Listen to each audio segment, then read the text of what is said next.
Hey everybody, Billy here. We got the Saturday Matinee coming up. I try to recreate the old days in the movie theater on the Saturday Matinee, afternoon day show. And I had a cartoon, a movie serial, and a movie or two. And this one, I have a little bonus surprise show up front. It's a shorty. I thought I'd try it. I've never really shown one before. So it's a mystery. But the first up after that is Clutch Cargo. And Clutch Cargo was from Cambria Studios. It was actually a TV show. And I grew up with it and I love it. It has Synchro-Vox with the people talking over art stills. You see their lips. And I read a thing where the guy said, well, they strapped my head to a chair so I can't move. And then they put makeup all around my mouth. And they give me real bright red lipstick and then film that. And then they superimpose that on top of artwork. So anyway, it's a lot of fun to me. So I'll be back with some more trivia later and stuff. But let's get into it. And this is episode Space Station with Clutch Cargo and Spinner and Paddlefoot. Here we go.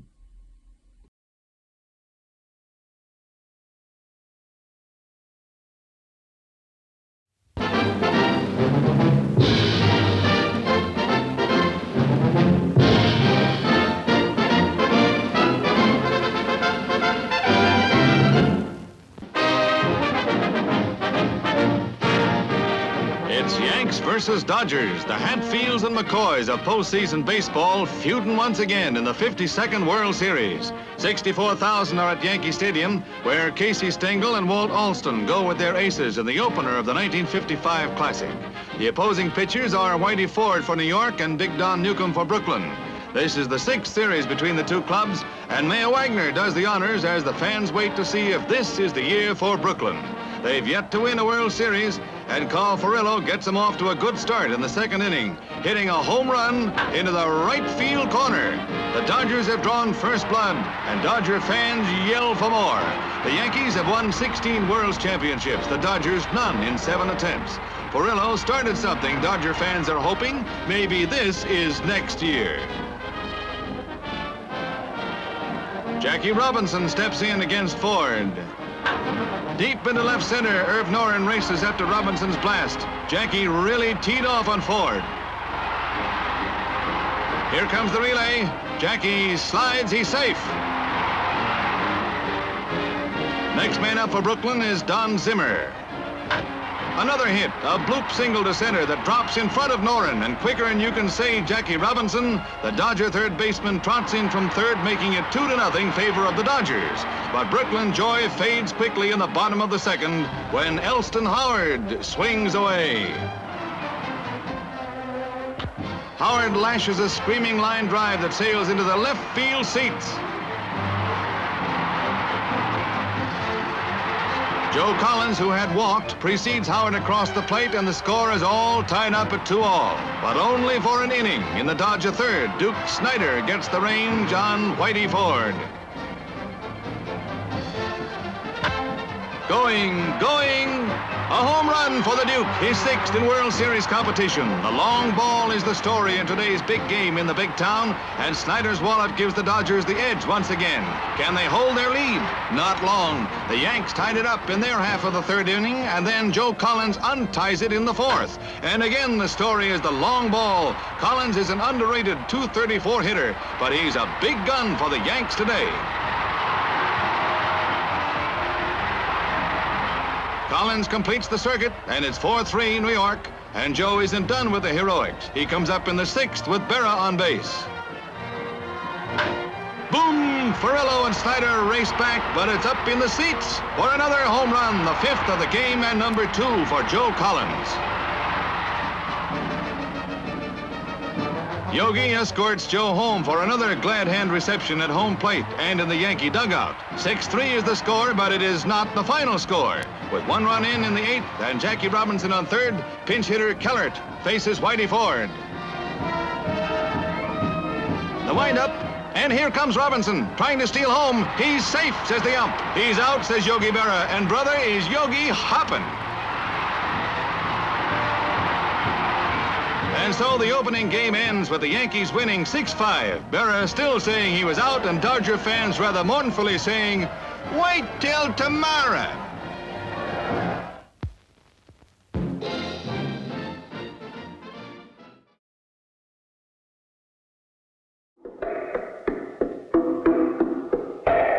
Clutch Cargo and his pal Spinner and Paddlefoot in another exciting adventure, Space Station.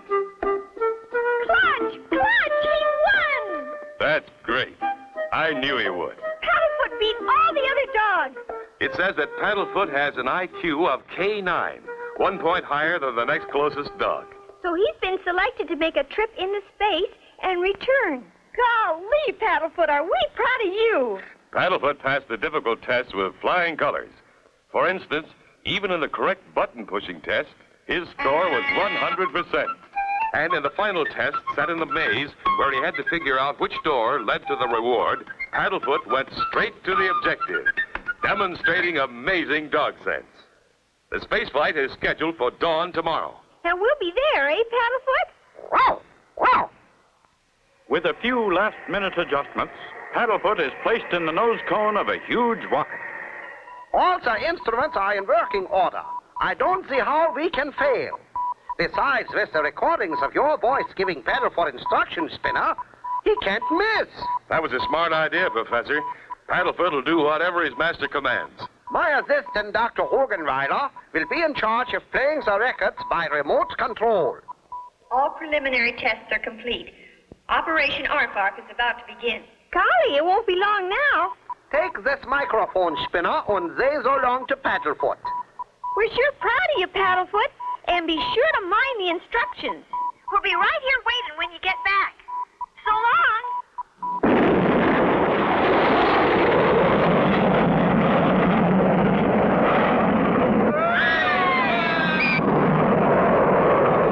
Perfect takeoff. Now we go into my rocket tracking laboratory. The rocket is now 300 miles above Earth. It will be outside the Earth's atmosphere in 7 minutes. Now, Paddlefoot, be calm. The first stage is about to drop off. When I say go, push the red button at the right. Get ready? Go!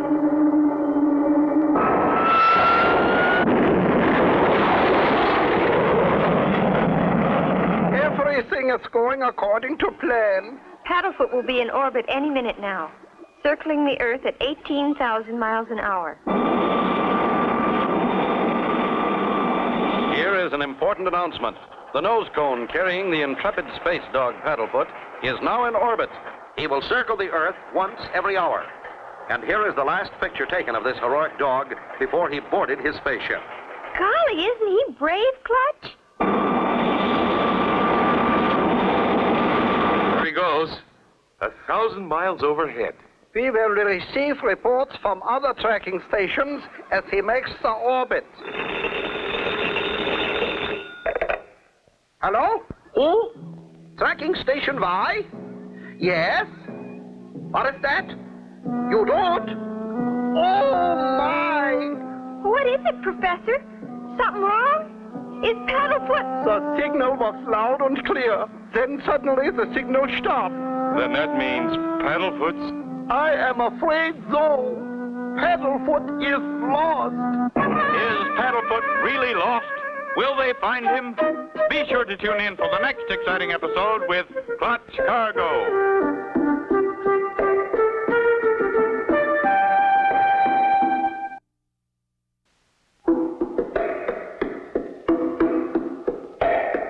Clutch Cargo and his pal Spinner and Paddlefoot in another exciting adventure, Space Station. You remember last time, Paddlefoot had won the space tests for dogs. He had started a trip into space and returned, after orbiting only once. The signal was loud and clear. Then suddenly the signal stopped. Then that means Paddlefoot's... I'm afraid so. Paddlefoot is lost. But, Clutch, we gotta find him. Poor Paddlefoot, way out there in outer space all alone. We'll find him, Spinner. Professor Knockwurst, do you have any more rockets available? Many of them, Clutch. We always have a few spares ready to go. Good. Spinner and I are ready to blast off immediately. Spinner, and you? What about me and my assistant? You mean you want to go too? You bet. But first we have to build a space station so we can have a place to refuel our rocket for searching. But, Professor, that will take months to build. Nonsense. I have invented a rocket that can be torn down, then put together again to make a complete space station. Come over to the window. I will show you my invention. The middle rocket is for passengers. The other two carry fuel and equipment. Incredible, Professor. Why didn't someone think of that before? Well, who knows? Can we start now? All we must do is blow up the giant balloon that raises the rockets to their starting point, and then off we go.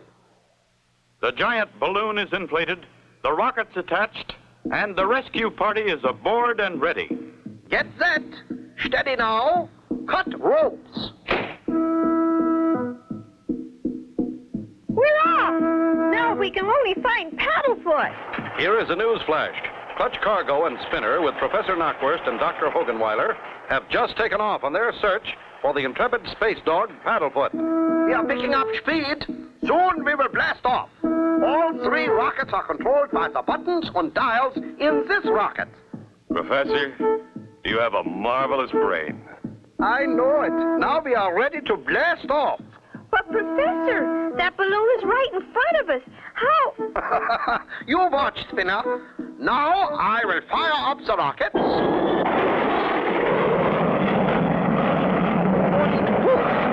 Wowee! Right through the balloon. According to my calculations, we're just about ready to stop. You are right, Clutch. We have arrived. Hey, there's nothing here but space. How you going to build a station way up here? Simple, Spinner. Don't you remember? Out here in space, nothing weighs anything. There's no gravity pull, so we float the space station. Okay, Professor. I've cut the rocket motors. Good. Now our speed is gone, we stop. We are now floating free. Now I push a button, and the two outside rockets open up and form a space station. Now look out the window, and you will see our space platform. Golly, and we can land our rocket right on it for fuel. Next, we set our rocket down and go to work. There are a few bolts to tighten. Okay if I get out, Clutch? Okay, Spinner. As soon as I've checked your space helmet. Whee, Clutch, let's go floating like a bubble. Clutch and Professor Knockwurst work steadily, tightening bolts. There. That's the last one. Clutch, help! Help, I'm drifting away! Help, Clutch! Save me! Can Clutch save Spinner as he drifts from the space station? Be sure to tune in for the next exciting episode with Clutch Cargo.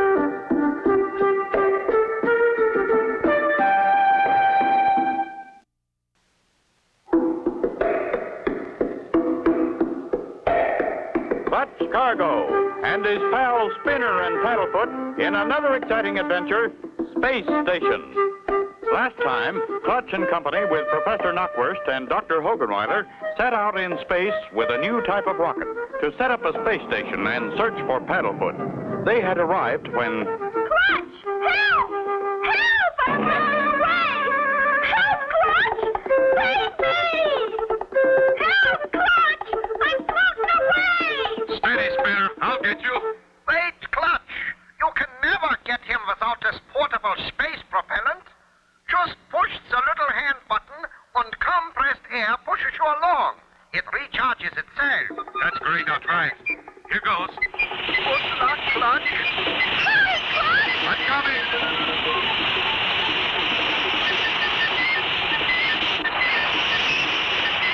Got you, boy. Oh, thank goodness! I was getting scared. Ah, Spinner, glad you are back. Now that we've got the space station up, let's start our search for Paddlefoot. You and Spinner takes the rocket ship and look around. The planet Mars is not very far. That's it right over there. Golly, let's get started, Clutch. If anyone can find Paddlefoot, you can. After a short briefing, Clutch and Spinner head for Mars. Professor Knockworth says we must pass through a very dense asteroid belt on our way to Mars. What is an asteroid belt? Floating rocks. Some very big, some small, that were once a planet that exploded. Now they float in space in a ring or belt around the planet Mars. The professor has invented a safety device for flying through the asteroids. You better get ready to use it, Clutch. Look! The professor's device works. Here goes. It works, Clutch! Listen to him hit! That's quite an asteroid shower. Yeah, I think we're out of it now. Listen, no more rocks. It won't be long now, Spinner. We're almost there. Golly, I hope we find Paddlefoot. We've arrived, Spinner. But I think we'll make a few passes to see if anyone lives on Mars.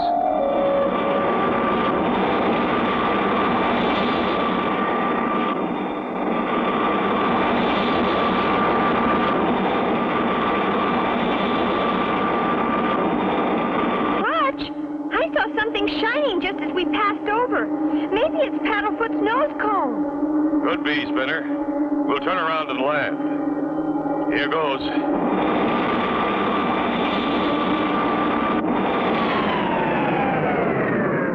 Space helmet okay? Sure thing, Clutch.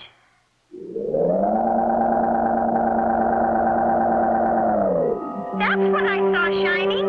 It's a rocket nose cone, all right. If Paddlefoot's there, I hope he's all right. Sorry, Spinner. That's not Paddlefoot's nose cone. And a good thing, too. Look how it's smashed. Golly, I'll say. Well, I'm kind of glad Paddlefoot isn't here. This planet Mars is deserted, all right. Not a single living thing in sight. Uh-oh. Maybe not. But what's that rising out of the ground? What nature of person lives on Mars? Are Clutch and Spinner in danger? Be sure to tune in for the next exciting episode with Clutch Cargo.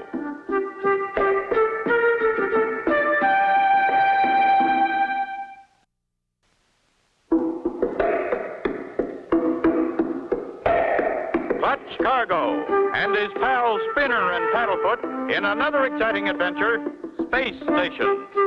Last time, Clutch and Spinner left the space station to search for Paddlefoot. On Mars, they found a nose cone from a crashed rocket, but no Paddlefoot as they started to leave. Strange. I feel as though something is watching me. Yeah, I feel it too. But that's silly. There's no living thing here. We're the first humans to find this out. I'm afraid we've had no luck in finding Paddlefoot. I think we better get back to see how Professor Knockworth is making out at the space station. Golly, Clutch, this doesn't mean we're giving up the search, does it? No. But there's only one more planet that's close enough to reach from the space station, and that's Venus. Venus? Golly, you mean maybe we can go there, too? As long as we're this close to it, and if the professor advises it, we'll go. Gee, thanks. We just gotta find Paddlefoot. And now to get the rocket started. You ready? Ready, Clutch? The starter's dead. Huh? I'm sure the atomic battery's all right, but there's no reaction. Well, what about the wires? I'm going to check them now. Don't see anything wrong with these wires. I'll check the other side. Maybe it's over there. Believe it or not, Spinner, it was a wire. It came loose probably when we came through that asteroid shower. Anyway, it's fixed. Hurry, Clutch. It's too scary here. We'll try again.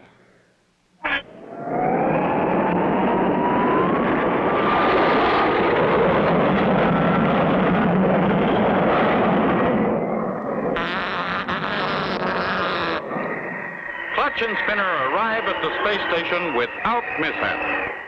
Ah, welcome back, my friends. Did you have a nice trip? And did you find Paddlefoot? It was quite a trip, but we didn't find Paddlefoot. We came back to refuel. Ah, yes. Ethyl or regular? Fill her up with the best you've got, Professor. We'd like to fly to Venus and look for Paddlefoot there. Your tank is filled, oil check and windshield cleaned. I hope you find Paddlefoot this time. Thanks, folks. Spinner's already in the rocket. Poor kid.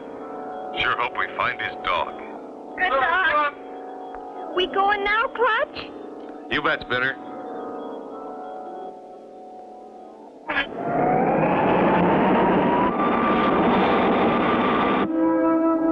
Clutch pushes the rocket throttle full on as they head for Venus. There she is, Spinner. Venus. We're coming in. What's all that green stuff? Some kind of mist. And it's getting thicker the closer we get in. I'll say it is. It really looks like green pea soup. We'll have to go on special sonar radar, or we might crash into the planet. By golly, we're heading in on something that's made of metal. Hear that beep? Yeah, Clutch, but I still can't see anything.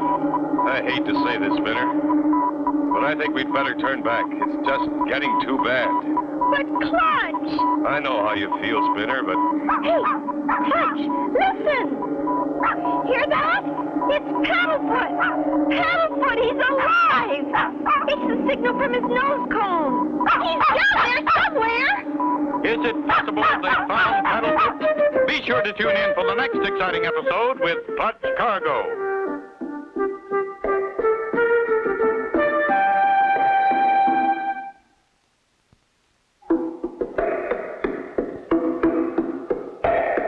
Clutch Cargo and his pals Spinner and Paddlefoot in another exciting adventure, Space Station. You remember last time, Clutch and Spinner returned from Mars, then started immediately for Venus, still in search of Paddlefoot.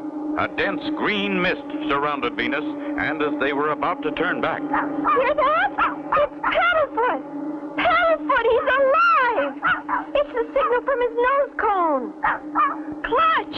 These dog barks are getting louder. And look, something shining over there. It looks like a... Do you suppose?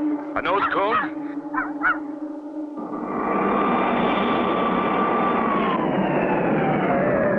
See anything? No, Clutch. Only another window beside our window. It surely does look like a window, but Look! Somebody's pulling down the shade. that's no shade, Spinner. That's an eyelid. Something huge is looking at us with that monstrous eye. What do you think it is? I don't know, but I'm going to find out. Well, if I hadn't seen it, I wouldn't believe it. Look! A big green frog. Oh, look out! Don't act scared. He's going away. Hurry, Clutch, before he comes back. Let's find Paddlefoot. We've got to get the door open. It's Paddlefoot, all right. What's happened to him? He's a little teeny puppy again. That's because he got lost in space-time. And got younger and younger. Well, I don't care just as long as it's Paddlefoot. Look, that giant frog again. He's cut us off from the rocket. I know, Spinner. Your folding model airplane. Here it is, Clutch. Wind it up and let it go. He may think it's a giant fly and go after it. Here goes.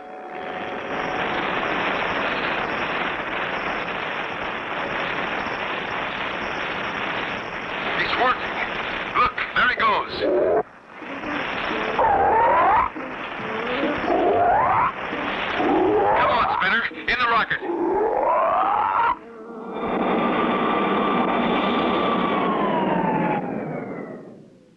So you're back, and look how little Paddlefoot is. Yes. He got caught in space-time, Professor. Ah, yes. For that I have the answer. My special space-time machine, which I myself invented. For little dogs who get too young while flying in outer space. Now, I just set the timer at normal-sized dog, then... Go ahead, Paddlefoot. Go ahead.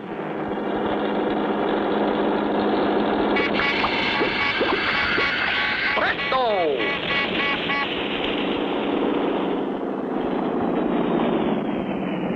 Paddlefoot! Paddlefoot, you're the same old Paddlefoot again! Professor, Clutch, here comes a rocket from Earth. Ah, yes. It is more materials for a second space station. Number 2. Come on, Spinner. Roll up your sleeves. We've got work to do. We're with you, Clutch. And so ends the story of Clutch Cargo and his pals Spinner and Paddlefoot and Space Station. Be sure to tune in for the next exciting adventure with Clutch Cargo.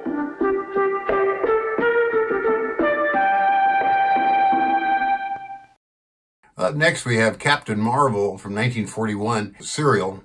And this is chapter 12. I thought I'd show the final chapter for fun. And in this one, the Scorpion gets turned on by a native ally, because the Scorpion has this deadly beam. And the native turns it on himself and kills the Scorpion. And then Captain Marvel throws the beam into the volcano, destroying it. And then he reverts back to Billy Batson permanently. So that's the end of the show. And so let's get into it. Here we go with Captain Marvel, Chapter 12.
The stream is blocked.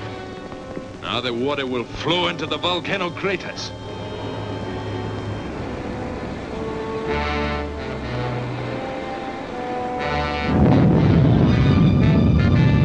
Scorpio is angry because unbelievers have entered the tomb.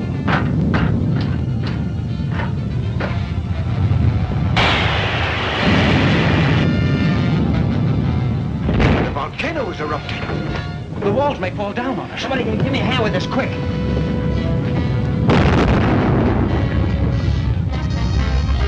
Here it is. Why, yes. See? Why, it's the same as mine. I'll take care of this.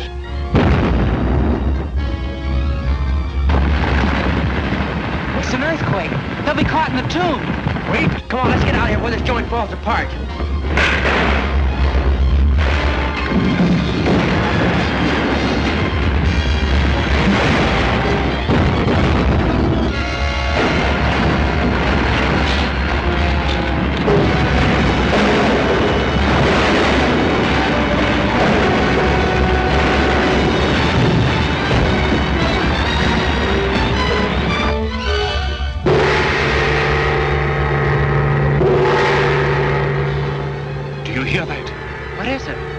Tribal signal for the natives together. This volcano is sacred to them. Its eruption will arouse them to kill all foreigners. Well, they're your people, Tally. You must be able to make them understand. I can try. Well, tell them anything. Stall them till I get the others away from here. I'll do my best.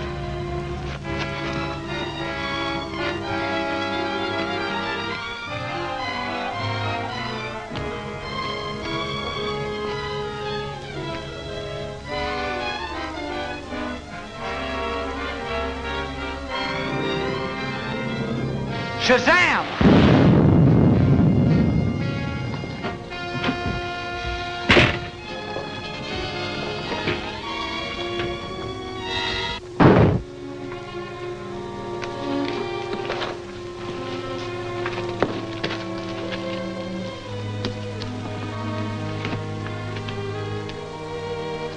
Look!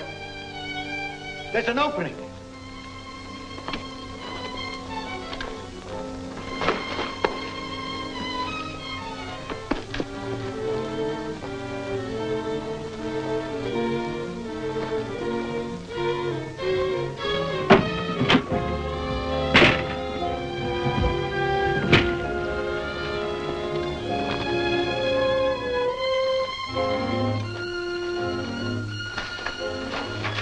That's the way out, but only for one of us.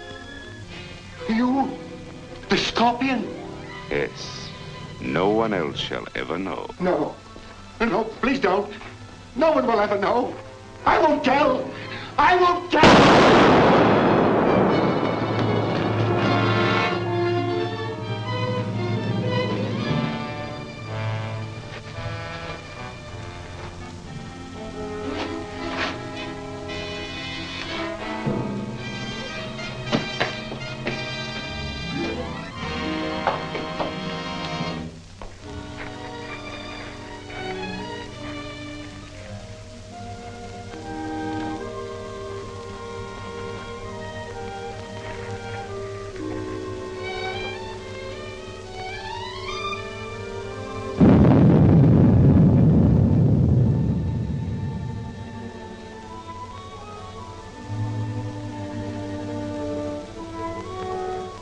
The volcano has spoken. It orders death to every white infidel who has entered the sacred tomb of the Shagatal.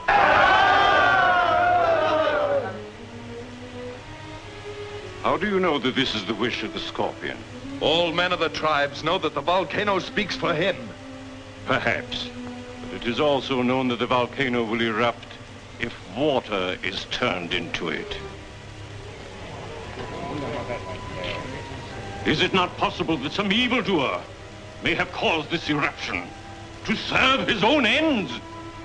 El Chitali has spoken with a voice of wisdom. We are not savages who kill without reason. We only act if it is the will of the Scorpion. He surely will send us a further message if it is his desire. Until then, let us wait. You have not long to wait. I am your leader, and I come here to command. The white men must be destroyed. Hey, wait! This man is not the Scorpion. He's a false prophet, hiding behind the sacred mast. I'll show you. Seize him. Chain them and guard them carefully. They shall soon know the power of the Scorpion.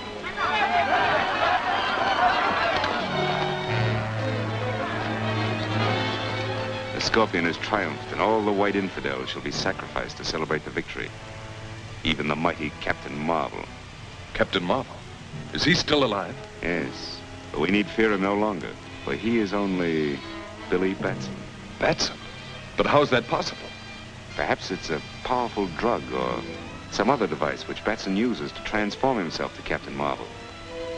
And if Batson is destroyed, Captain Marvel will cease to exist. True. But first, I must learn the secret of his transformation. You must capture him and the others and bring them here alive. But you must be extremely careful and prevent Batson from changing to Captain Marvel. It shall be done, Master.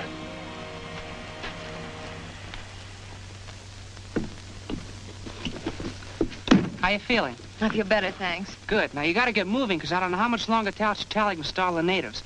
I'm going back in the tomb, look for Bentley and Malcolm, and I'll join you as soon as I find them. But, Billy, you Now, listen, go ahead, Whitey. There's no time to argue.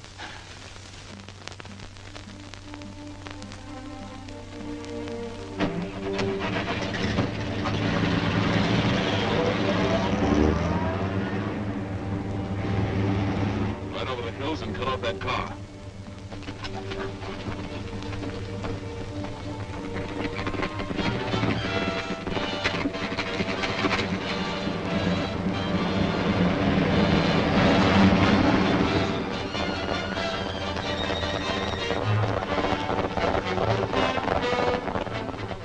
Come with me. We can get into the tomb by using the rear entrance.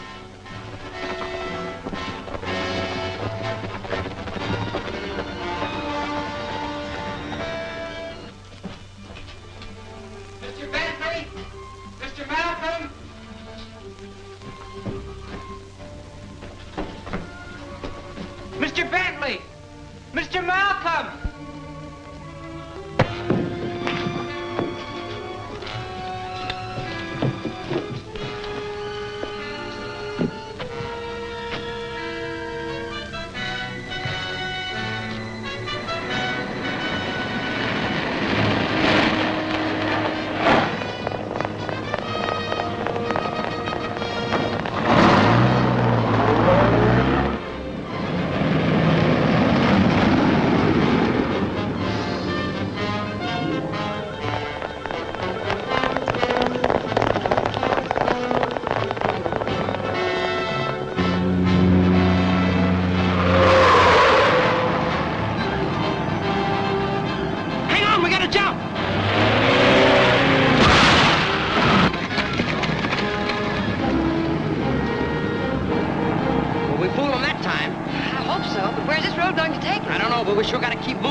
Well, that's that.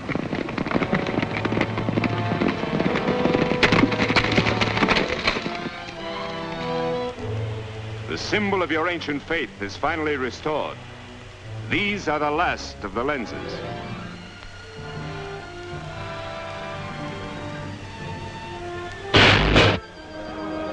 Thus is the power of the Scorpion renewed to destroy all its enemies and traitors.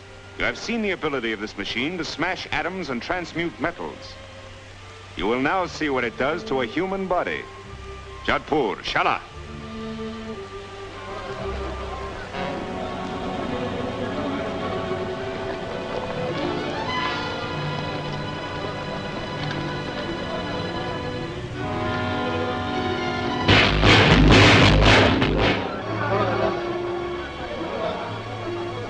You see, it is a very efficient method of execution, Miss Wallace. You are next.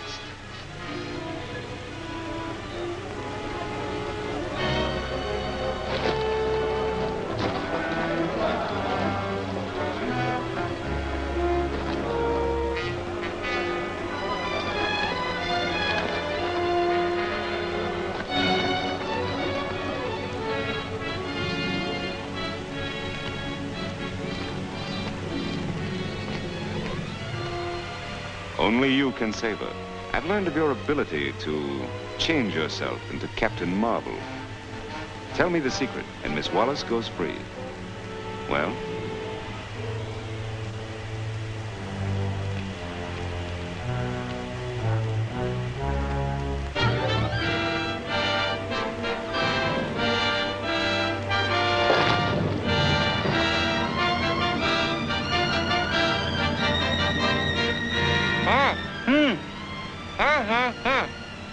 Remove the gag, but don't untie his hands.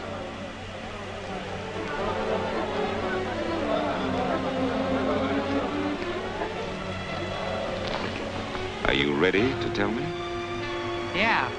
I'll not only tell you how, I'll show you how it's done. Shazam!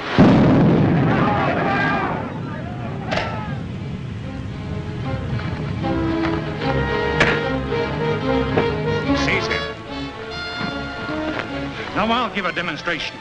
I'm going to show you how you've been misled by an imposter. Bentley! Justice will be done to him. He committed many crimes in his own country, and he'll be returned there for punishment. One move from any of you and she dies.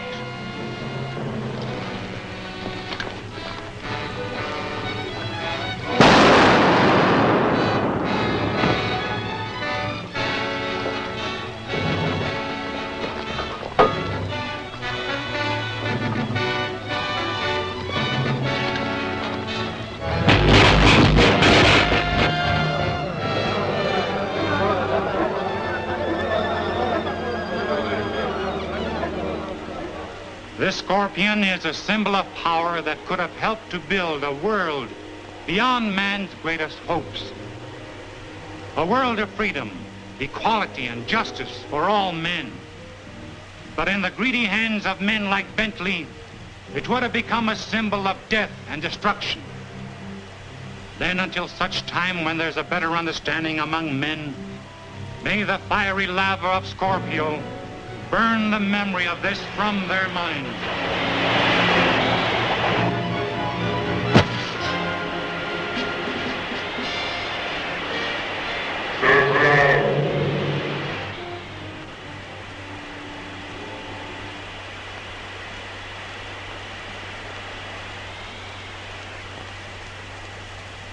What happened? Who spoke? I can explain it, Billy. As Captain Marvel, you were the protector of the Scorpion. Now that it's destroyed, your protection is no longer needed. And the power of Captain Marvel is at an end. And you, my countrymen, understand now that these people, those strangers, are our friends.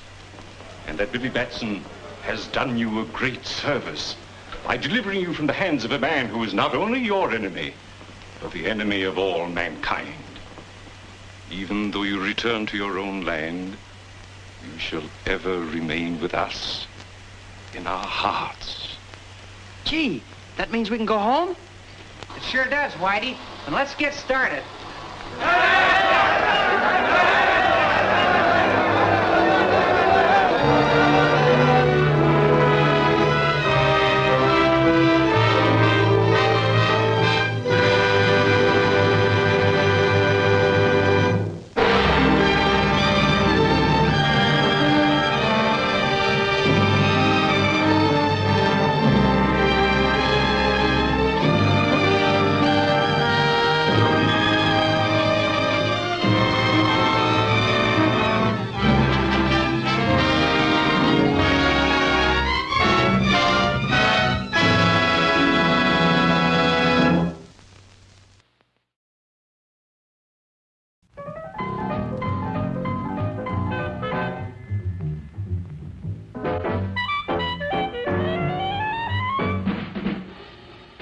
Like you crave that corn when it's freshly bopped, you gotta beat it to the box with the butter on the top. Get with it, man, start strolling down to the sweets that set you rolling, the best in town. Our candy's real gone, if I'm understood. To all you squares, that means the confection is positively delicious. Cork that stuff, give me 5, let me send you into this nutty jive.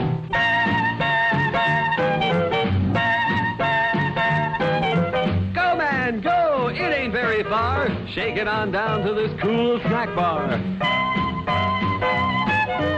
Come on, Jill, give us a treat. A friendly pepper-upper with a tasty beat. Drink Dr. Pepper, Dr. Pepper, 'cause it never lets you down. Frosty, man, frosty. Well, next up we have Alligator People from 1959. It has Beverly Garland, Richard Crane, and George McCready. And it starts out with Beverly.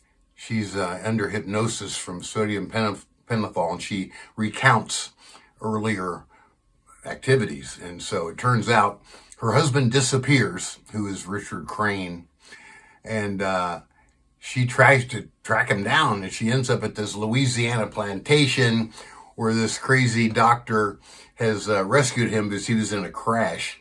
So he gives Richard Crane this alligator experimental serum to cure him. Obviously, it goes very badly.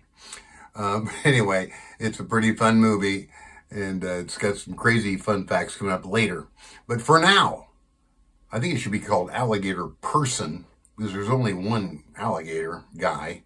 But here we go. Alligator People.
Awful good of you to come, busy as you are. Never too busy for an interesting case, especially one of yours. Thanks.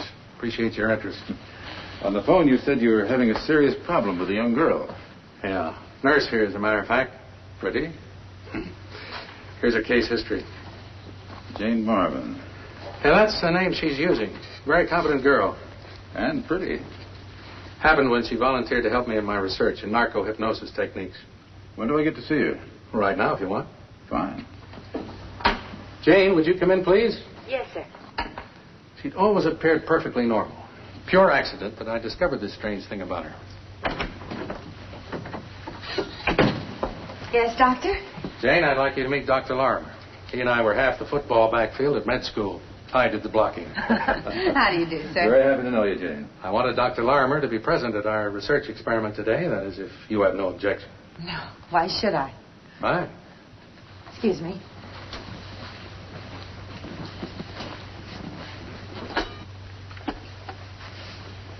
Well, Jane, here we go again. Okay.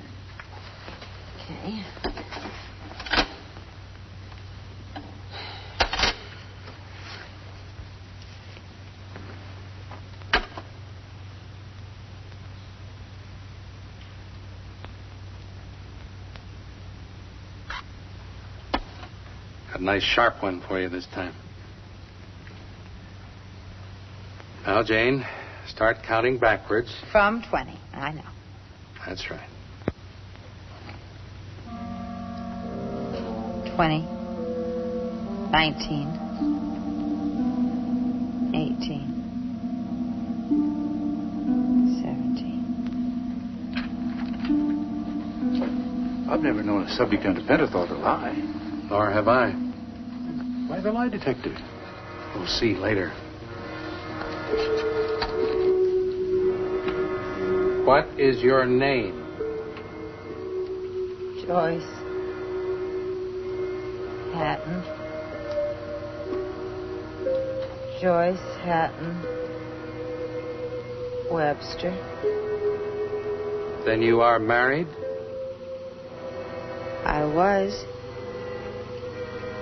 I was Mrs. Paul Webster. That is... Yes? I'm not sure whether I am married or ever really was married. I'm not sure. I'm just not sure. Would you tell us about it, Joyce? Everything about it. Everything? That's right, Joyce. From the beginning. I met Paul overseas. He was a lieutenant. I was nursing in a hospital. We made plans to be married after we were both discharged.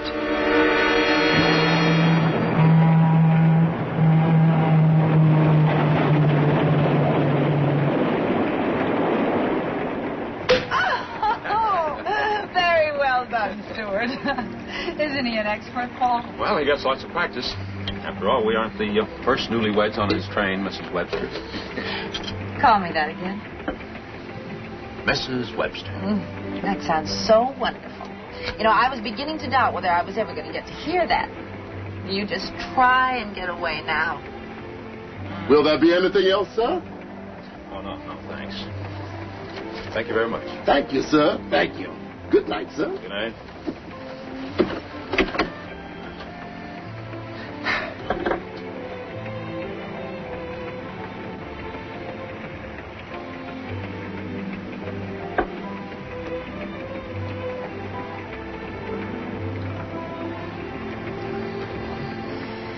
I love you so much. Why did we have to wait so long? Well, I wrote you after I cracked up my plane. And scared me half out of my wits. You wouldn't believe what that hospital doctor told me when I called. Oh, What do you mean? Well, according to him, you were more dead than alive. Almost every bone broken, completely torn, mangled, smashed. And you don't think it was true? Well, now, how could I? Look at you. You haven't got a mark. You haven't got a scar. You're much more handsome than ever. Do you know that nobody would believe you were even in a plane crash? But it was true, though, Joyce. By all rights, I should be dead. You don't mean that. Look, Joyce, you have a right to know. I should have told you before we were married. Told me what? How it was, really. Why I made us wait so long. You see, honey. Who is it? It's me again. I have some more wine. And nobody was supposed to know we were even on this train. Come in.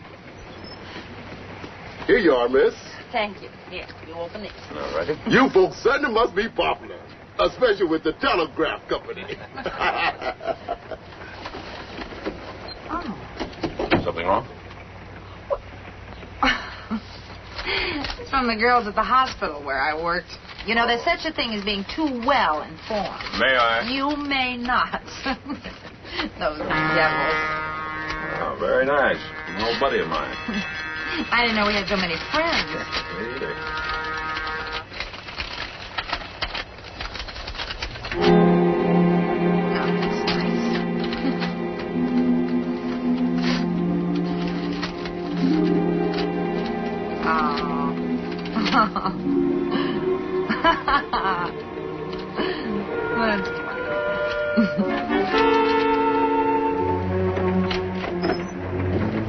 When's the next stop?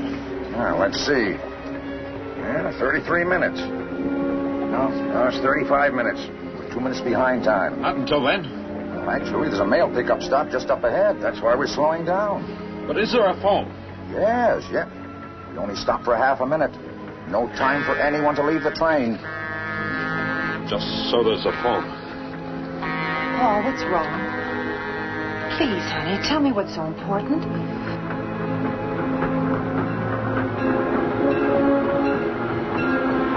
Paul, I don't understand. Please explain.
To be the happiest moment of my life, my wedding.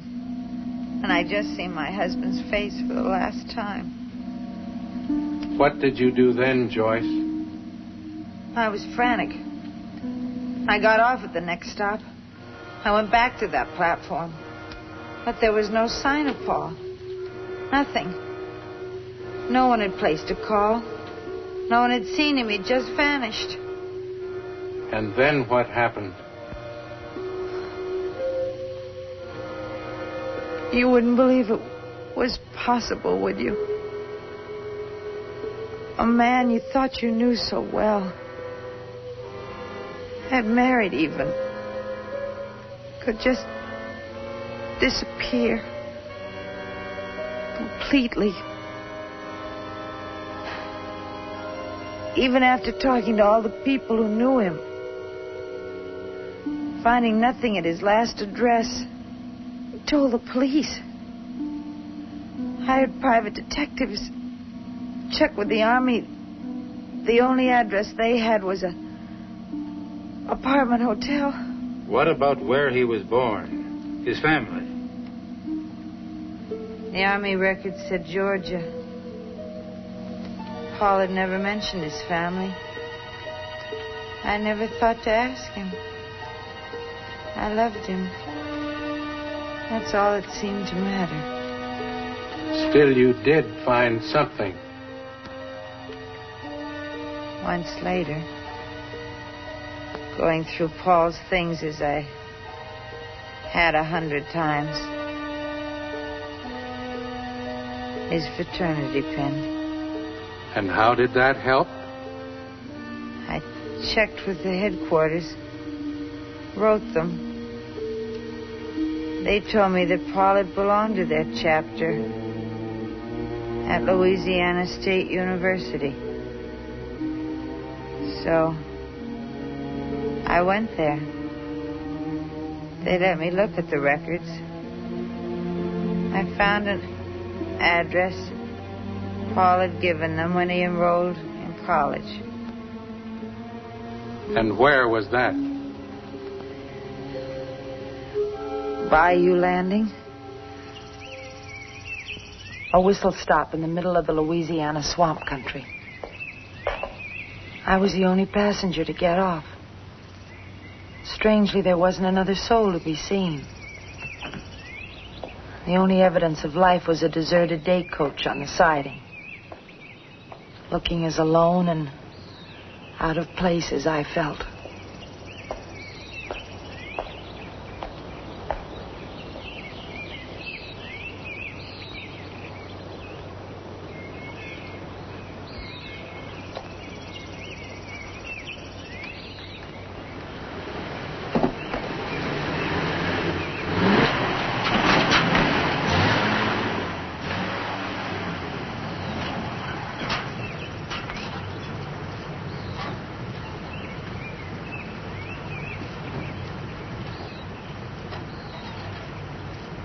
Well, I'll be.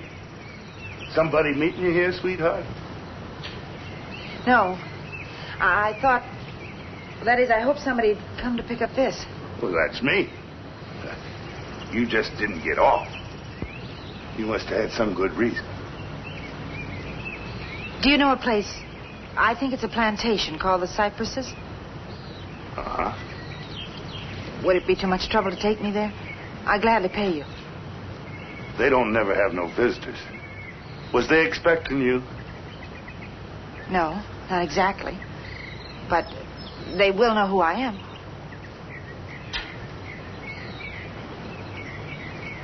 Well, for you, sweetheart, I'll take a chance. Go ahead, just climb in.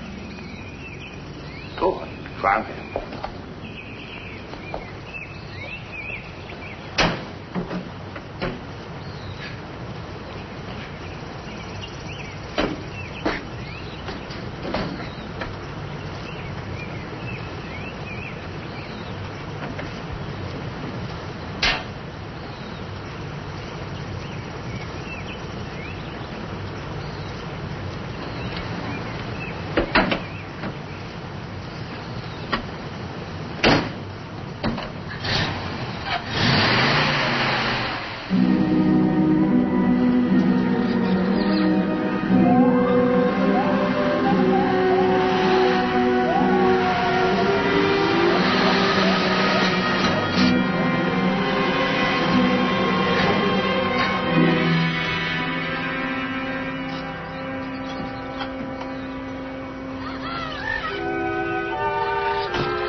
Bet you never seen nothing like that before.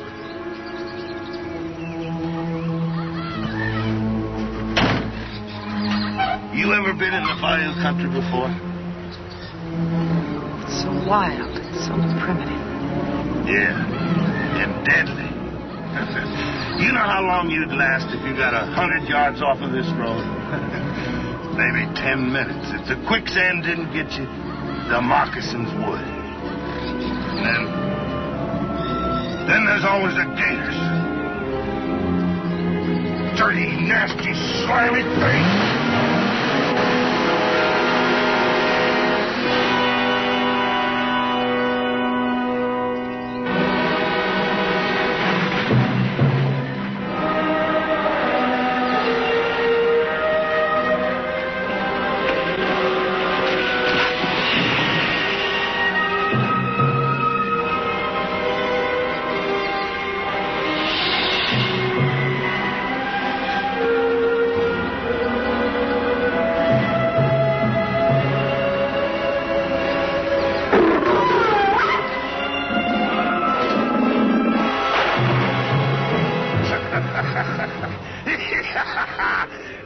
Why did you have to do that? He wasn't doing you any harm. Oh? Well, how do you suppose I got this? Anyway, baby, we didn't do him no harm.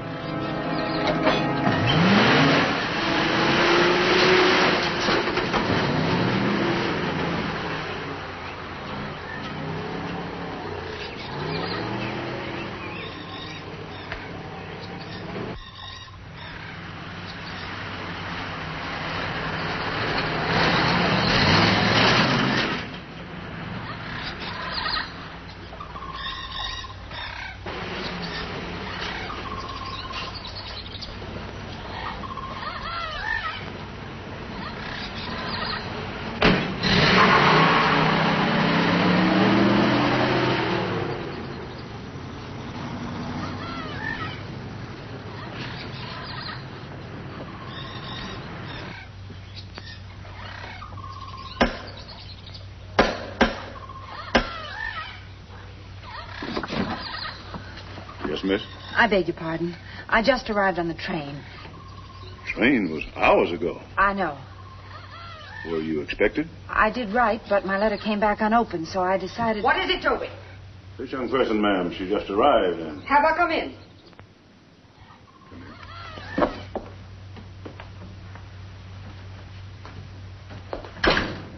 Yes, what is it? This is your place? Of course. Well, maybe you can help me. You see, for a long time, I've been looking for my husband. He disappeared the night we were married. I've searched everywhere. I've tried everything. And this is my last hope. Well, why should you come here? At the university, I checked the records. And at one time, he gave this as his address. The Cypresses. What is your name, my dear? Mrs. Paul Webster.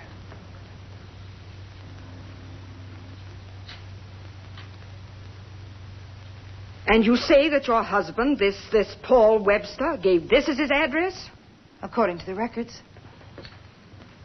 Whoever you are, I don't know what your game is coming here making up fantastic stories. Why, it's the truth. I can prove it. You can ask anyone. Why should I ask anyone or care one way or the other? Of what possible interest could your sordid little lie be to me? I was hoping your name was Webster. I am Mrs. Henry Hawthorne. And your husband? I'm a widow. I'm sorry to bother you, Mrs. Hawthorne. But I had to know. Perhaps you are telling the truth. It really doesn't matter. However, I must ask you to leave at once. Toby, get a hold of Manon. Have him drive her back to the station. But, ma'am... What is it, Toby? There won't be a train till tomorrow. Oh, you're right. Of course. May we offer you the hospitality of the Cypresses for the night? I don't seem to have any choice, do I? Luann! Yes, ma'am. Show Mrs. What was your name again? Mrs. Paul Webster. Show Mrs. Webster to the guest room. Yes, ma'am. Anything you need to be comfortable, just ask Luann. Thank you. 1 minute, Mrs. Webster. While you're our guest for the night only, I must insist on one thing. Yes? Under no circumstances will you leave your room. As I said before, I don't seem to have any choice, do I?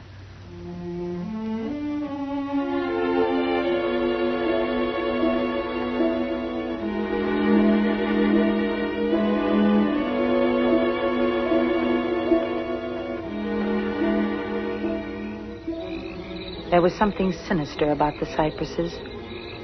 As night darkened the house, all the doubts and fears which had haunted the long, lonely miles of my search returned. What secret was Mrs. Hawthorne hiding in this strange, unfriendly house? Why had she told me not to leave my room? Toby! Toby! Find the drunken fool. Tell him to stop that shooting. But, ma'am... Doesn't he realize the girl's still here? I'll try, ma'am.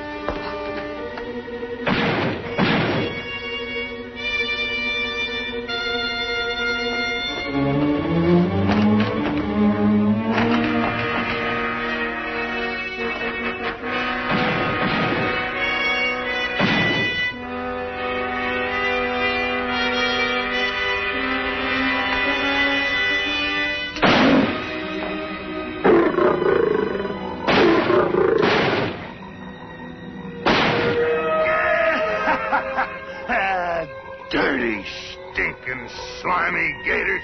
You bit my hand off, didn't you? Well, I'm gonna spend the rest of my life killing gators.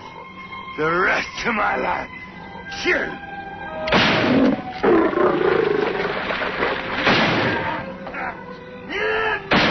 Come on. You better stop it.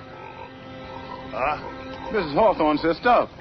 She said she don't want you shooting at gators on here with that girl here. The one you brought. I ain't never gonna stop shooting gators. They bit my hand off, didn't they? But I ain't never gonna stop shooting gators. No, not never.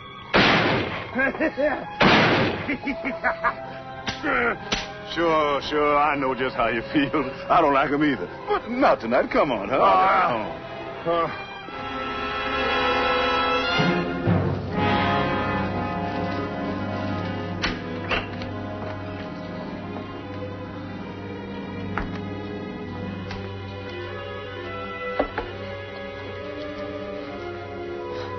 Do all the guests get room service? I only do what Miss Hawthorne tell me, ma'am. Now, will there be anything else? Luann, those gunshots. What were they all about? I don't know, ma'am. I must go now. Luann, wait, please. Somebody has to help me. How, ma'am? Is it true everything she told me? Have I come to the wrong place? I can't. I wouldn't like to say anything, ma'am. Well, can't you tell me anything? I can tell you this. This is a trouble house. Real, deep, big trouble. Like the old conjure woman in Big Bayous say, Miss Hawthorne, she deal with the evil one. She got big sorrow. Just like you get if you stay here. Go, child. Please go. This is a trouble house. Real, deep, big trouble.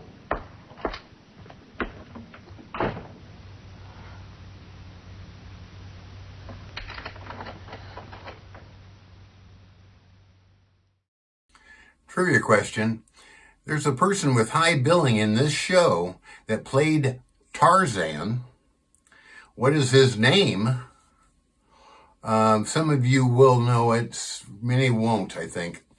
But also, as a bonus, really tough question, what was his original name before he changed it to his name that you see on the beginning credits of Alligator People? So, which guy played Tarzan, and what was his original name? And I'll give the answer at the end of the show.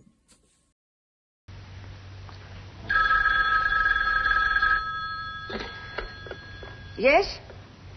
Oh, thank goodness you're back, Mark. Anything wrong, Vinny? She's here, Mark. Paul's wife. How did she find us? School records. It was like being struck by lightning. We've got to decide what we're going to do about her. You wait there for me. I'll be right over.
Ready, Doctor? Yes.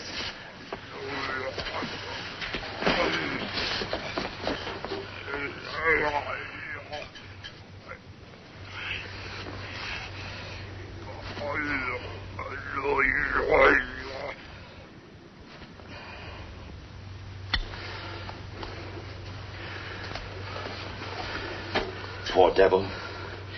You didn't have to hit him. Quickest, simplest way, Doctor. But these are people. You don't handle them like animals. How did it happen? Only thing I can figure out, someone forgot to wet him down on time. When he comes to, give him additional hydrospray therapy. Yes, sir.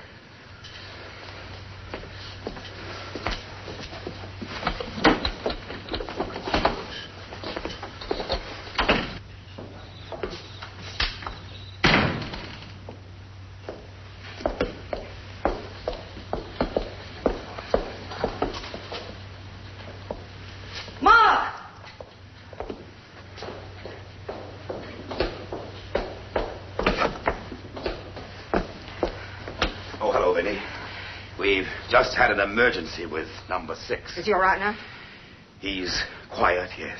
But the girl, what are we going to do about her? So she found his school record. The one thing we hadn't thought of. Such bad luck. Not entirely. I think we both knew she was bound to find out eventually. It's just unfortunate it happened to be so soon. But we need time. So much time. If she should tell anyone, the police, it would spoil our last chance. Do we have a chance? I don't really know. I feel so helpless, Vinny. We know so little. So little. What about the cobalt treatment? I said reaction to X-ray was encouraging. Massive radiation from cobalt-60 might be even more effective. Well, you have the cobalt bomb. It arrived today. But don't you see, Vinny? Before I can take the chance with a human being, there must be months of tests, hundreds of animal experiments. We took a chance once before, Vinny. No one knows better than you the tragic result.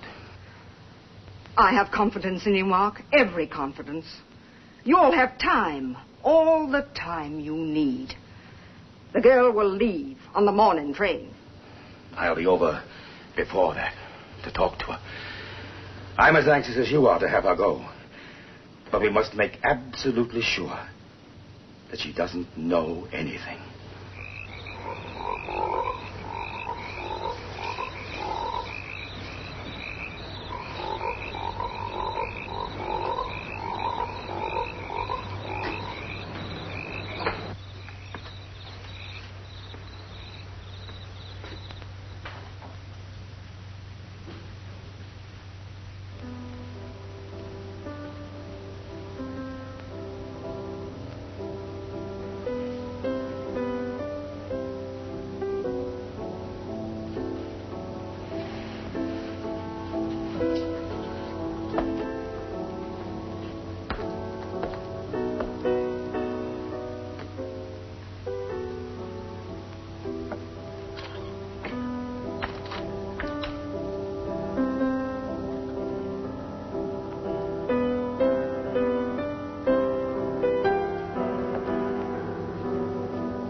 Somehow I seemed drawn to the music. A theme that I had heard before. Somewhere. Who else lived in this strange household? Who could be playing in the dead of night? I couldn't rid myself of the premonition that each step was taking me closer to the secret contained in this shadowy house. I had to know. I had to find out.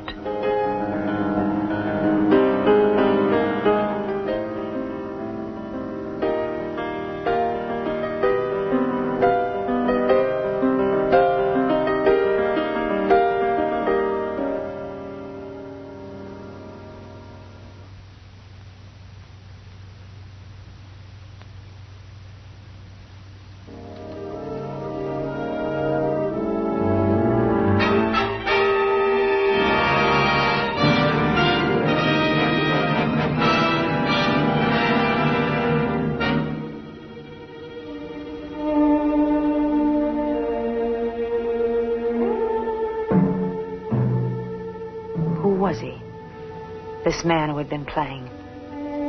And why would he run away into the swamp when he saw me? Muddy footprints. Yet there'd been no rain. And the piano keys, still wet from his fingers.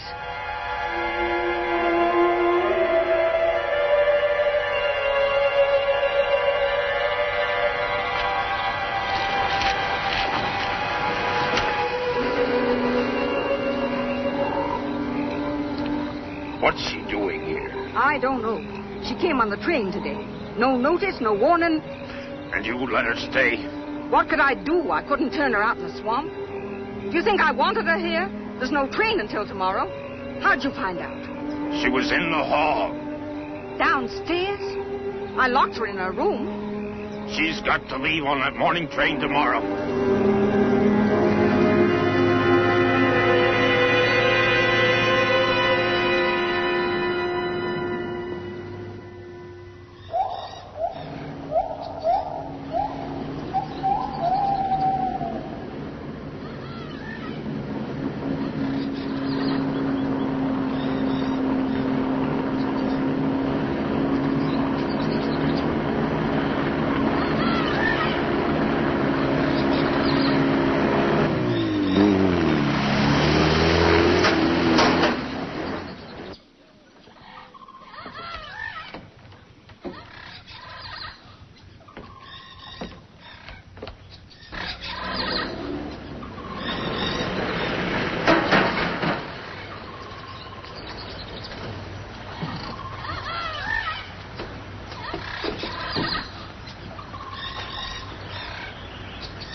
I'm Dr. Sinclair. Mark Sinclair. I'm sort of the swamp doctor. That's my swamp buggy. I need to get around. I see. You must keep busy, Doctor. Well, why do you say that? I mean, in an unhealthy environment like this. Oh, you mean the swamp. Well, actually, if it were as you say, unhealthy, none of us would be here. Why? Well, a few million years ago, most of the land of the earth must have looked just about like this. One great, vast swamp. It was the cradle of life, where we all started.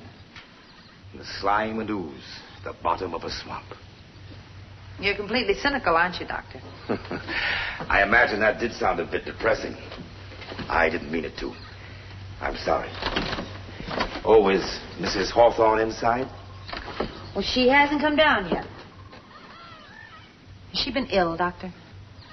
Well, not exactly. Vinny, Mrs. Hawthorne, has a few emotional problems. I like to look in from time to time. Well, maybe that explains it. Explains what? Why she locked me in my room last night. I don't understand. I took you for a guest of Vinny's. I suppose I am, in a way. I'm Mrs. Webster. Mrs. Paul Webster. That name doesn't mean anything to you? No. Should it? I don't know. Let me explain, Doctor. Since my husband disappeared, I've done nothing but search for him. And I'm going to keep on asking questions. What brings you here? An old address. The cypresses that I found in Paul's college records. You came way down here, traveled hundreds of miles, on nothing more tangible than that. I'd travel much farther, on even less. I find that difficult to believe. You must have found other evidence. Why? Unless there is other evidence. Is that what you mean? Of course not. I was only trying to say You did that... know Paul, didn't you, Doctor? I can tell. What is it, Doctor? Why won't any of you tell me about him? What are you all trying to hide? My dear young lady, you're obviously overwrought. Well, that's understandable in the circumstances. I wish I could help. Will you tell Mrs. Hawthorne I couldn't wait? But I will drop back later. Thank you.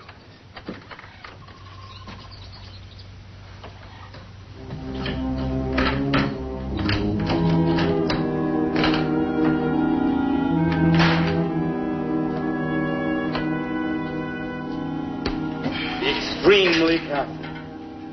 It generates 3,000 Curie units of gamma ray energy.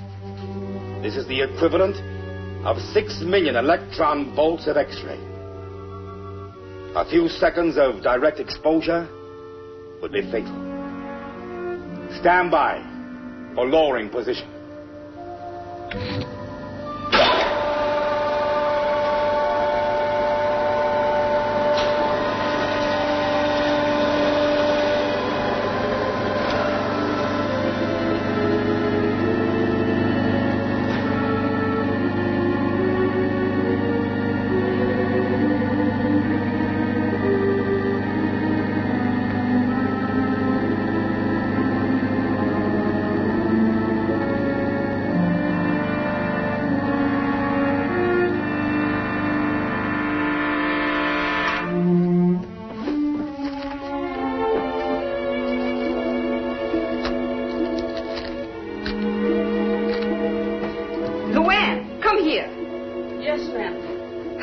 Are still in her room. Yes, ma'am. You mean she didn't leave? Well, Toby, he brought the car train time, but Miss Webster, she wouldn't go. Well, where is she?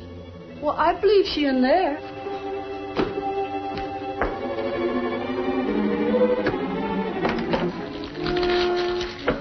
What are you doing? Looking for answers. Answers? You abused my hospitality. You were to stay in your room. You left it. You promised to leave on the train. I made no promise. I was told. I'm not leaving here, Mrs. Hawthorne, until I get the answers to the questions that brought me here. I told you yesterday you were mistaken. I think you're lying. You can't talk to me like that. I can say a lot worse. You had Dr. Sinclair come and talk to me today, didn't you? Why? To find out how much I knew? I know nothing about that. And another thing. Who was playing the piano in here last night? In the dark? Someone who left wet footprints in the carpet? Oh, you're imagining things. No, I'm not. Any more than I'm imagining you want to get rid of me. That you've got something to hide. Hide? Oh, what could I possibly have to hide? What have you done with my husband? I still don't know what you're talking about. You did a good job, Mrs. Hawthorne. Wiping out every trace of Paul in his own home. And you almost got away with it. Got away with it? Got away with what? Whatever terrible thing you've done with Paul. Done to him? Me? Oh, my God, that's funny. That really is funny. I'd be the last one ever to hurt Paul. I'm his mother. His mother?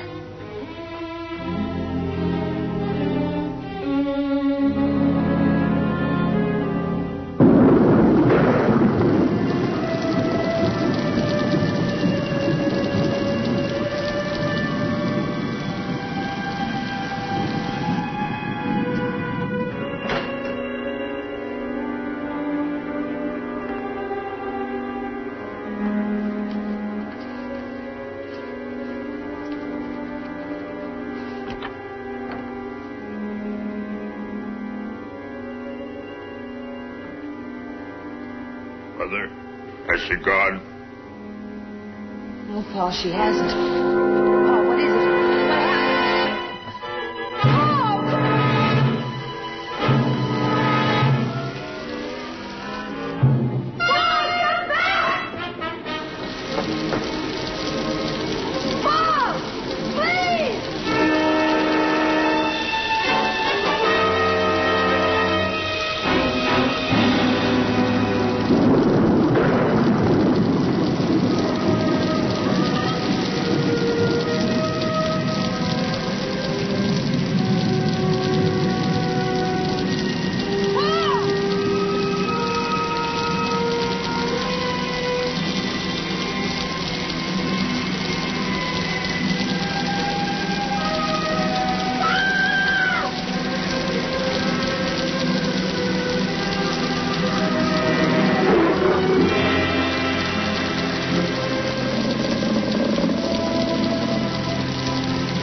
sweetheart. Nobody goes out in the swamp on a night like this, especially a night like this. Come on. I'll take you back to the house.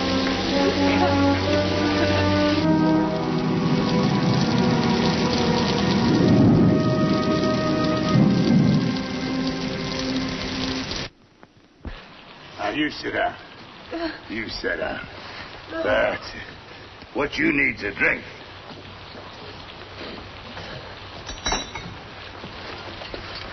Me too.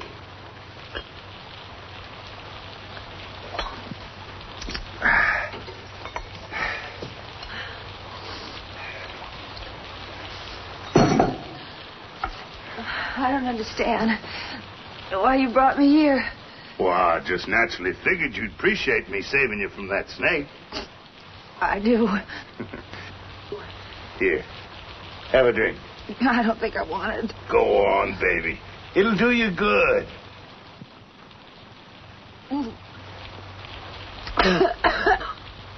That's it.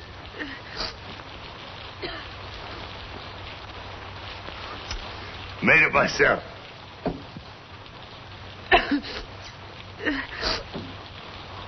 Hey, you're cold. You ought to get them wet things off. Go ahead.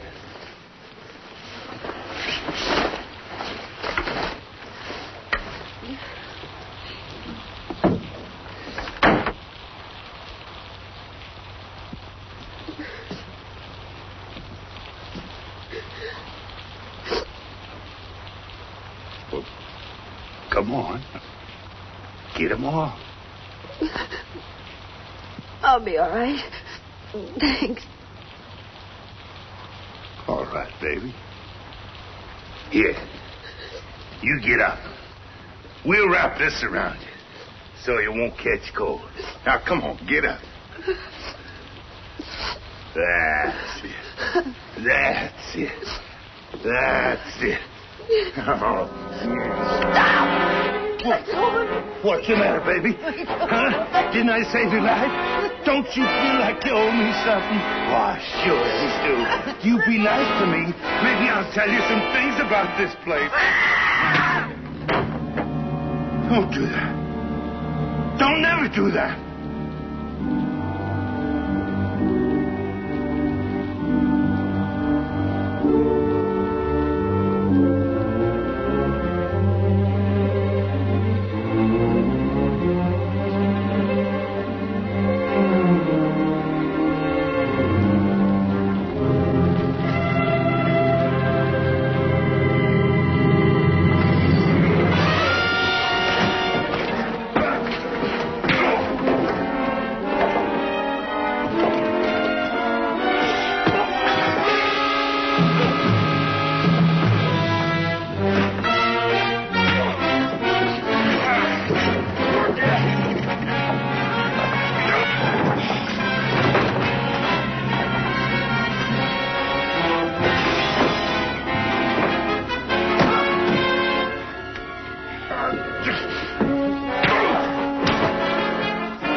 Dead?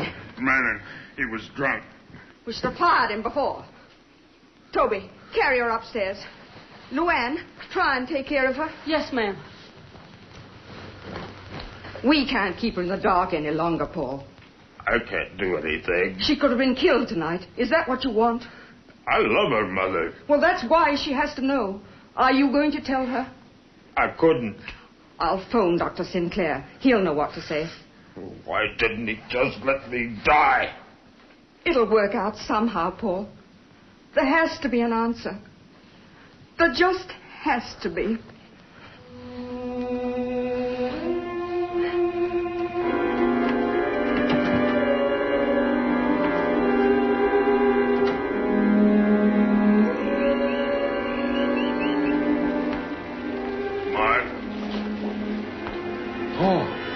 I understand it came. The Cobalt 60 arrived yesterday. When do we try it? Not for months. I explained to your mother. Combined with the X-ray generator, the bomb will approach the power of a bepatron.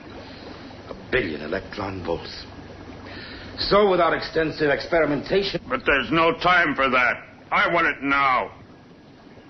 You don't think I'd take the risk after the tragedy I've caused already. But you're causing a worse one to my wife. You said yourself the X-ray was definitely helping. Slight positive indications, yes. Then combining X-ray with gamma radiation from the cobalt might cure me completely. And it might kill you. Oh, who knows? I just can't do it, Paul. It's too great a risk. We wouldn't be alive at all, any of us except for you. We'd probably be better off dead, but... You can't turn me down. You owe me this chance. Whatever chance there is.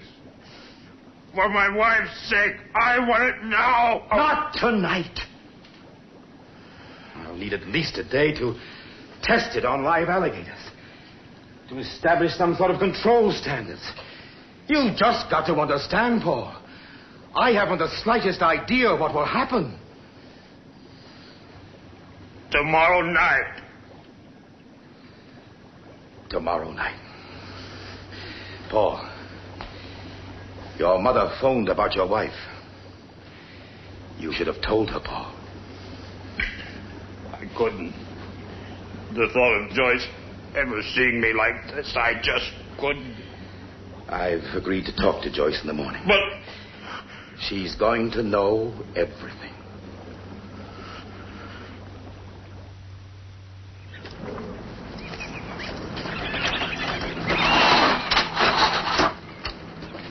Get the big one.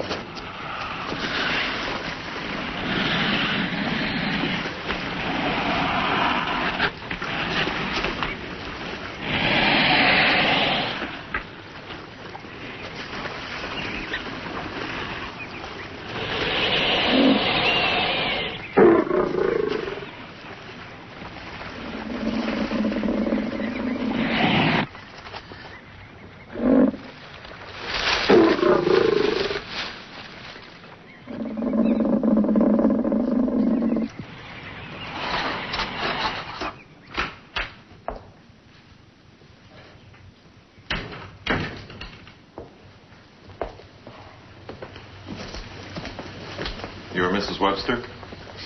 Yes. Dr. Sinclair is expecting me. Well, the doctor said for you to wait in his office.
It's 8-ball time. I have a very serious question today. I think calling him 8-ball is just a bit impersonal, you know. With his new look and his upbeat manner, I think he needs a real name. The girls have been after him too. The 4-ball is definitely making eyes at him. And it looks to me like the 13-ball is after him too. So I don't know. I think he likes the single life, actually. But I don't know. I think he needs a real name. Let's see what he says. Do you want a real name? Let's see what he says. Shake it up. You got to shake it up real good. And he says, looks like yes. So I'm going to have to come up with a good name. If you have a good name for him, you can put it down in the comments there. I need something short so I can type it. And I think he's a male, so it should be a male name. But I'm not sure. I just think he needs a name of some sort.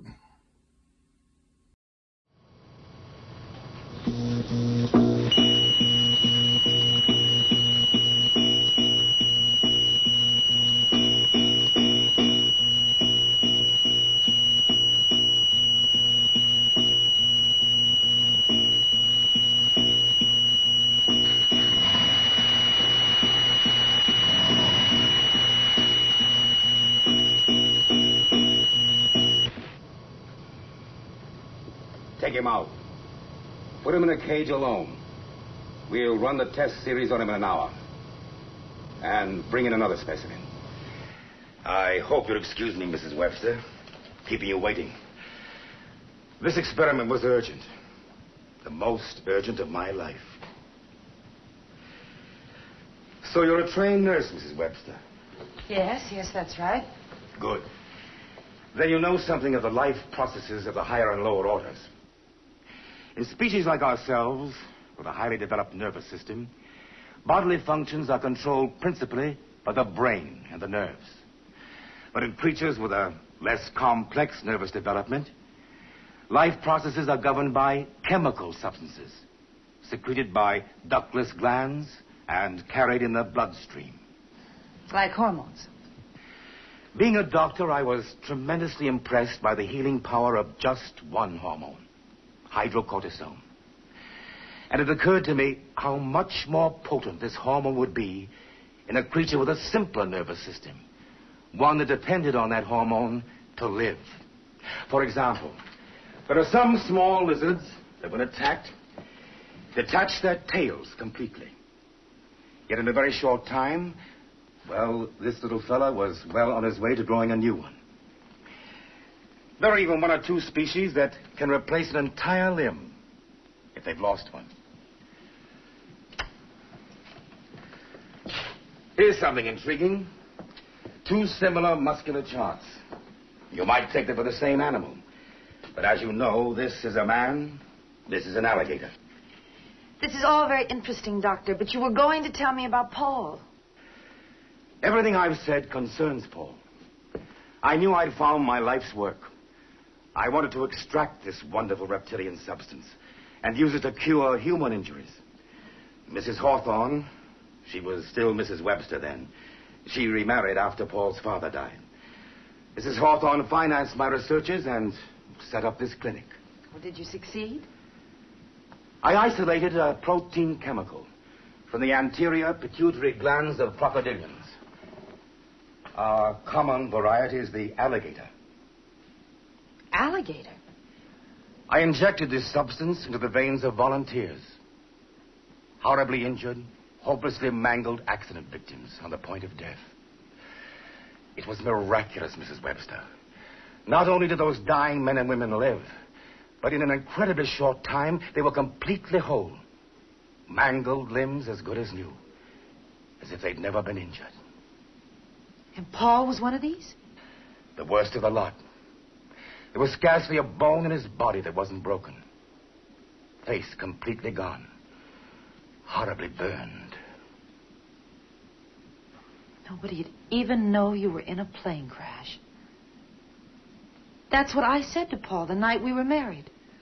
Can you imagine my feelings? I thought I'd stumbled on the medical miracle of the ages. It certainly seems so. Then, over a year later... Doctor, can you come right away? It's number 6 again. Excuse me. I'll be back soon.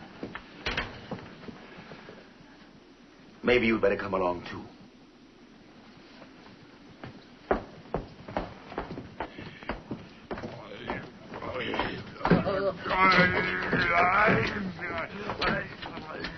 Another sedative, Doctor? No. I'm afraid the brain tissues have been affected. Try the sun ray. Yes, Doctor.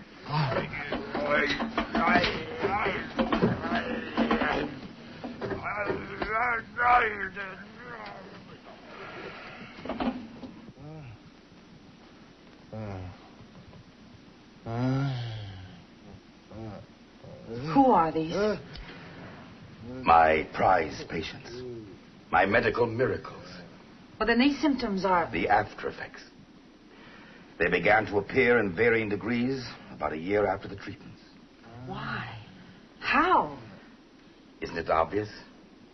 There was an additional secretion in the pituitary injection, besides the healing hormone. Something I didn't know about, but in its way, even more powerful. And the sun ray? Sun ray has a strong depressant effect on reptiles. Makes them lethargic, dormant. Reptiles? But these aren't...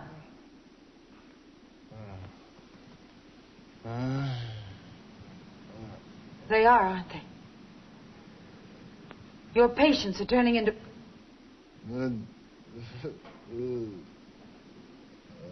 alligators. In effect, you can say that. Alligator people. And Paul? His symptoms were the last to appear. When his final test proved positive, I had to wire him on the train.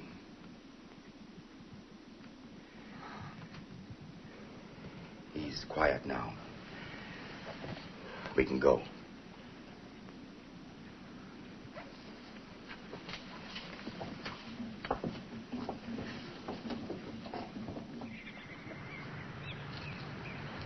Is there any hope for the people? There may be a possible chance, but a slight one. Shot in the dark and very dangerous. Your husband insists upon taking that chance tonight. What is it? Massive radiation. Gamma rays from a cobalt bomb, combined with high-intensity X-ray. We've already noted in Paul definite positive reactions to X-ray treatment.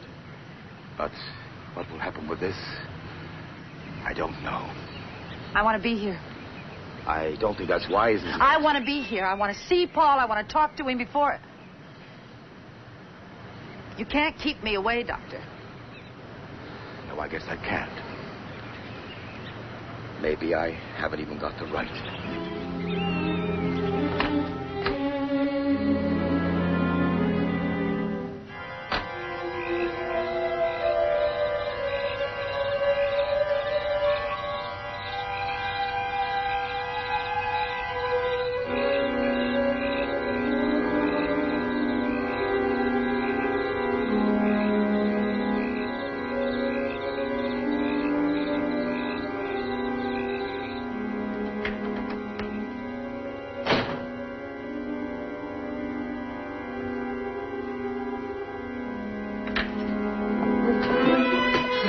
Please, don't run away again. Dr. Sinclair explained you were coming tonight. Why? I wanted to be here. Oh, Paul, it doesn't make any difference. I'm your wife and I love you. Oh, Paul, darling. You know all about tonight? Dr. Sinclair explained. He told me about the X-ray treatments and how much better you are. I know this will do it, Paul. Our radiation therapy works wonders. It'll have to. Well, you'll come out of that laboratory as handsome as ever. Joyce, I love you. You know that. I wouldn't have done this to you. Let you see me. I'd rather have died. Oh, Paul, please. Don't say that.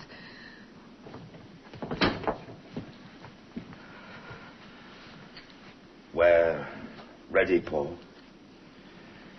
If you still want to. I still want to. Very well.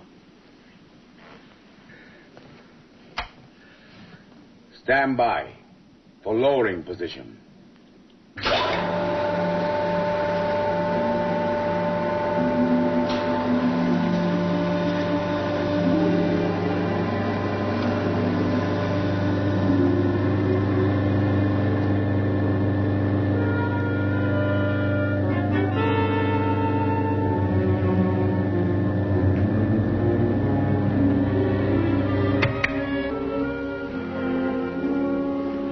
Ready, Paul?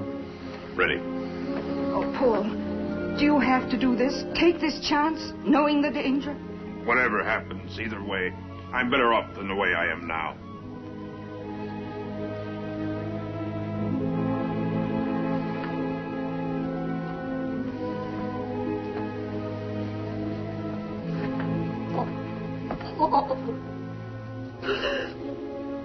I'm sorry for the way I treated you.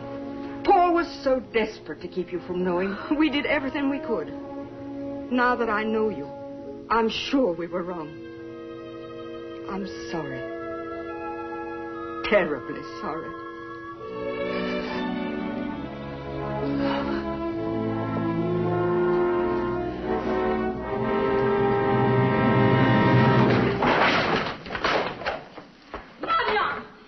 Where is he? Who? Paul! He's not here. You get out of here. Miss Hawthorne ordered you off this place for good. I know where he is. Where he's gotta be. With the others. Now you go on. Get out.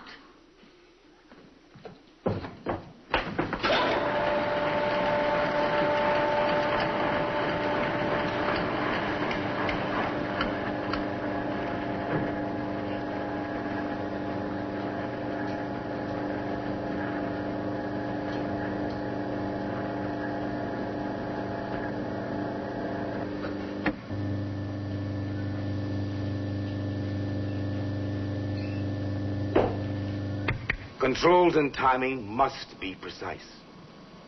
When you're dealing with radioactivity and millions of volts of energy, The slightest deviation from standard, even a few seconds of excess time, and anything might happen. What's the exposure interval, Doctor? No more than 30 seconds. Absolute maximum. I determined that on my test alligators. Definitely. 30 seconds. No more.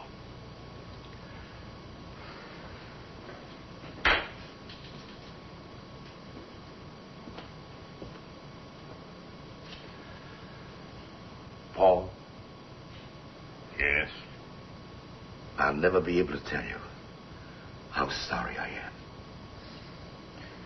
Don't blame yourself. I certainly don't. Who could know everything? You're not God, Mark. I feel as if I've been playing at it and been punished. Get it? You all right? Fine. Keep your eyes closed. Just relax.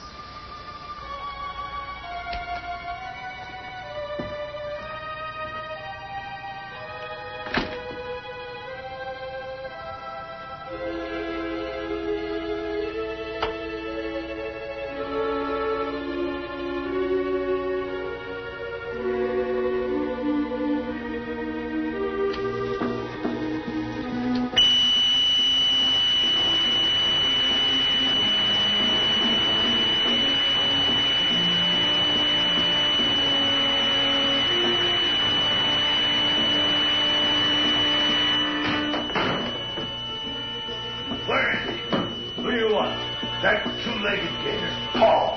You better get out of here. Wait! You can't go in there.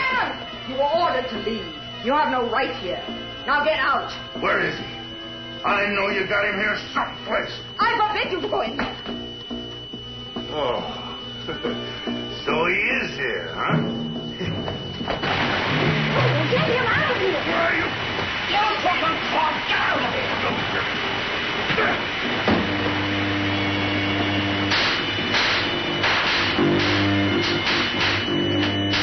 Oh, that's where you are.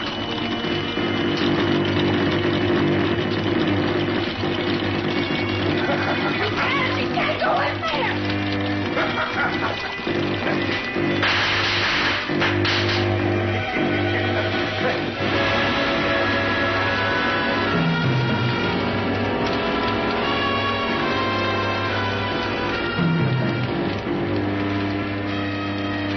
No, you ain't him.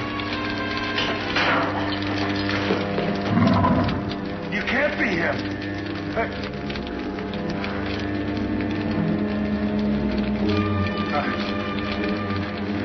You scared me, Edwin.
Now that you've heard the tape again, what do you think? You know, this indicates that everything she said was true. She was married to a Paul Webster who did crash in a plane. And there was a Dr. Mark Sinclair who has since disappeared. You believe her story? That's not important. Eric, we were both taught that a psychiatrist's function is to find mental illness and to cure it. As simple as that. Obviously.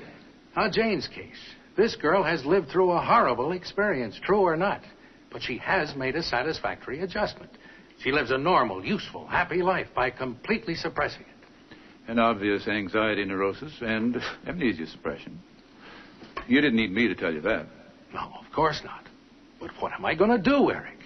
Shall I let her go on as she is now or attempt a cure? Now, all I've got to do is bring her back in here and play back that tape.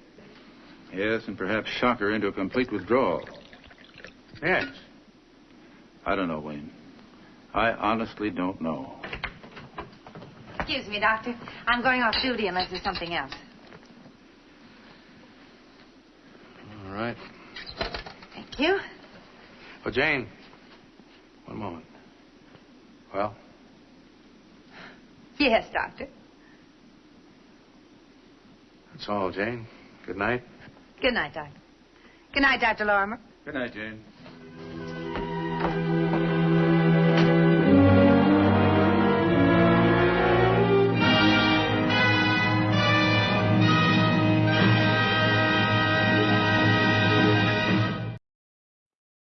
I hope you guys liked Alligator People. The trivia question earlier was, which one of the people in Alligator People played Tarzan, and what was his original name? Well, Bruce Bennett was in the Alligator People, and he played Tarzan in a serial, and he was named officially at birth Herman Brix. So he changed his name from Herman Brix to Bruce Bennett. But he was an Olympic shot putter, big-time athlete, and he was going to be the real Tarzan, but he hurt his shoulder, and that's why Johnny Weissmuller got the job. Bruce Bennett was a really cool dude. He was a big health guy and fitness guy, and his last skydive was at the age of 96 years old, and he jumped from 10,000 feet above Tahoe. So he was pretty athletic fellow, I'd have to say. So anyway, hope you guys like the show. Come on back and see me again. Take care. And now, folks, it's time to say goodnight. We sincerely appreciate your patronage and hope we've succeeded in bringing you an enjoyable evening of entertainment.